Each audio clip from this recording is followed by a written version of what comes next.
Assalamualaikum warahmatullahi wabarakatuh. Perkenalkan, nama saya Afifatul Fitri Karumia. Saya dari Kimia Dasar 2 kelas C, di mana di sini saya akan membahas mengenai soal-soal Kimia Dasar 2 yang ada di buku Raymond Chang bab 14, yakni laju reaksi. Untuk yang pertama, apa manfaat mengukur laju awal reaksi? Nah, manfaat dari mengukur laju reaksi sendiri adalah kita dapat mengetahui bahwasanya reaksi tersebut dapat berlangsung secara cepat ataupun lambat.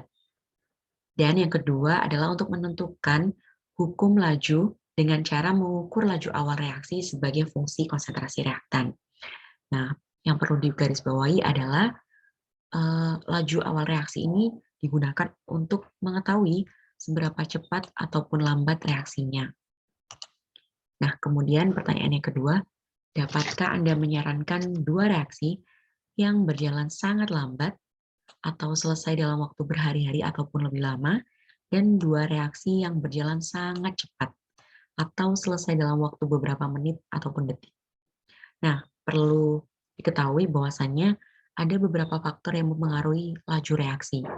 Nah, yang pertama ada suhu, di mana semakin tinggi suhu, maka energi kinetik yang dihasilkan akan semakin besar, sehingga tumbukan akan semakin sering terjadi, sehingga laju reaksinya akan semakin cepat. Nah, kemudian yang kedua ada faktor konsentrasi, di mana semakin tinggi konsentrasi, maka semakin banyak jumlah partikel zat yang akan bertumbukan, sehingga laju reaksinya akan semakin cepat. Nah, kemudian yang ketiga ada luas permukaan, di mana semakin luas permukaan, maka semakin banyak peluang terjadinya tumbukan, sehingga laju reaksinya akan semakin cepat. Nah, yang keempat adanya penambahan katalis, di mana katalis ini akan menurunkan energi aktivasi, sehingga laju reaksi akan menjadi lebih cepat.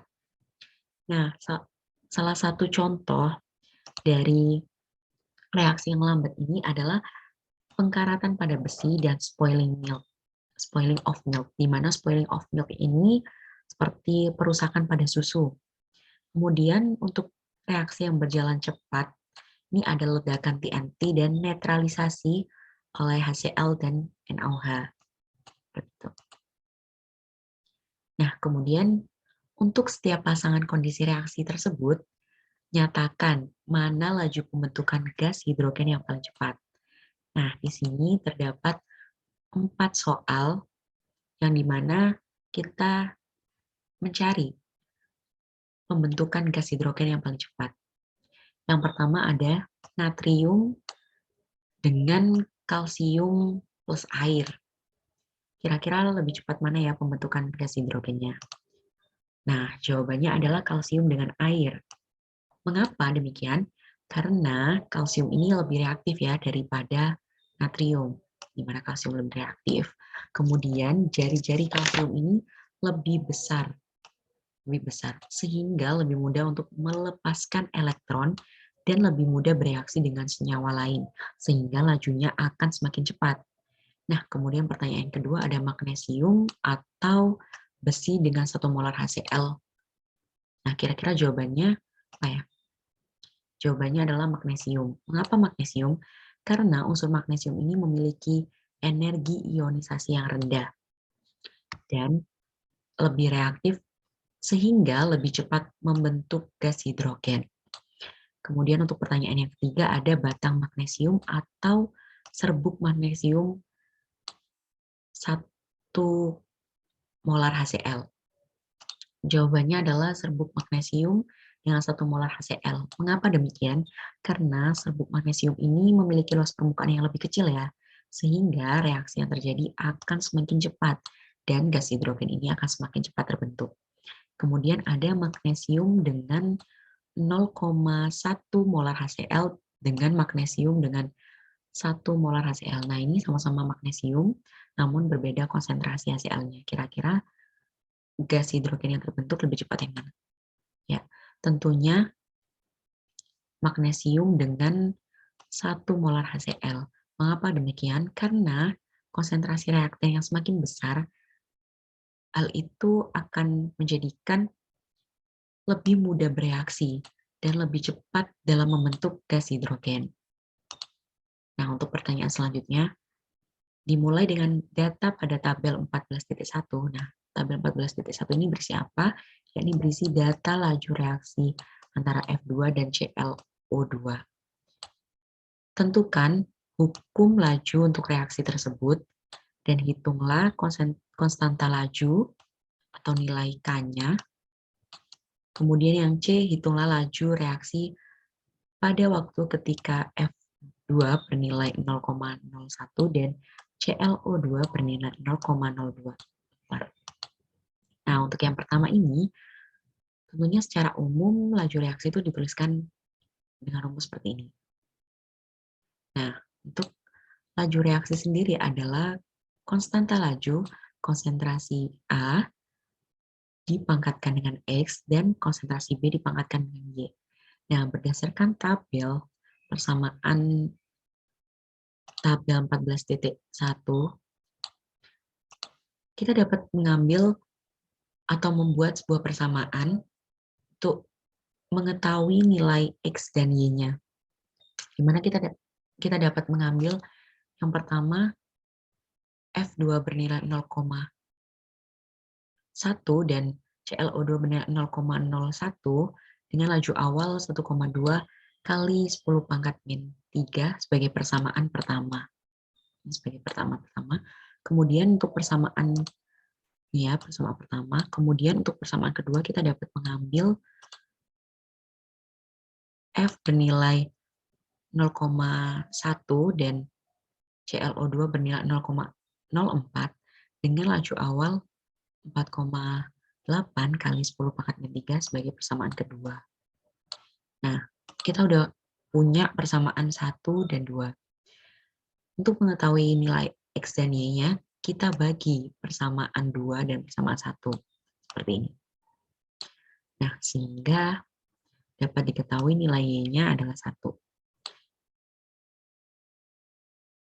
Ketika nilai X 1 dan nilai Y 1, maka kita masukkan ke persamaan reaksi awal yang ini. Kita masukkan dengan konsentrasi F2 pangkat 1 dan ClO2 pangkat 1. Maka laju reaksinya bernilai K konsentrasi F2 dan dikali konsentrasi ClO2. Kemudian pertanyaan yang kedua adalah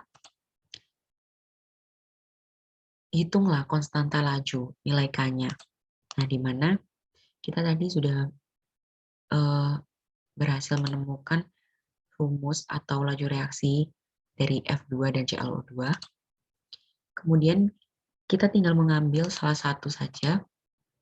Dan kita ambil F2 bernilai 0,1 dan ClO2 bernilai 0,01. Maka kita masukkan ke persamaan yang ini tadi. Ini tadi kita masukkan K konsentrasi F2 dan ClO2. Nah, kita inputkan ini. Nah, nilai konstanta ini yang dicari. Maka konstanta laju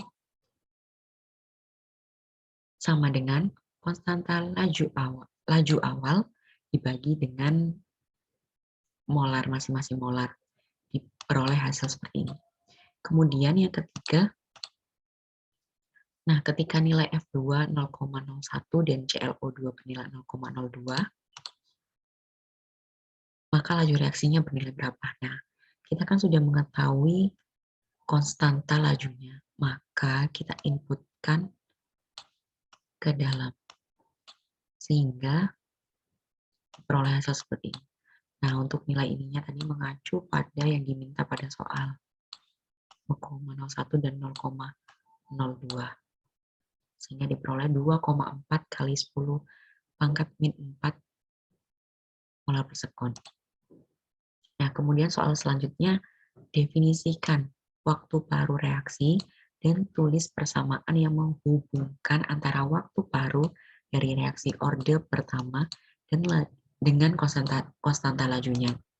Nah, di mana waktu paruh itu merupakan waktu yang dibutuhkan konsentrasi reaktan untuk turun menjadi setengahnya dari nilai awalnya.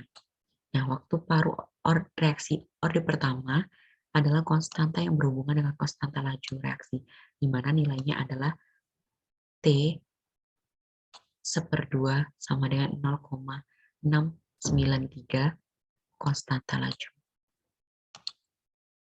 Nah, selanjutnya untuk reaksi orde pertama, berapakah waktu yang diperlukan agar konsentrasi reaktan berkurang menjadi 1/8 dari nilai awalnya? Nyatakan jawaban Anda dalam waktu paruh dan dalam konstanta laju K. Nah, di mana waktu paruh orde pertama ini bernilai T setengah sama dengan 1 per konstanta laju dan konsentrasi awal dibagi dengan konsentrasi A. Nah, karena yang diminta adalah 1/8-nya, 1,2 ini kita ganti menjadi 1/8. Kemudian karena yang diminta adalah 1/8 dari awalnya, maka waktu awal ini kita bagi dengan 8. Sehingga diperoleh hasil seperti ini. 1/8 awalnya itu sama dengan 2,079 per konstanta laju. Kurang lebihnya mohon maaf apabila ada salah kata ataupun beberapa part yang kurang dipahami. Saya undur diri. Wabillahi taufiq wal hidayah. Wassalamualaikum warahmatullahi wabarakatuh.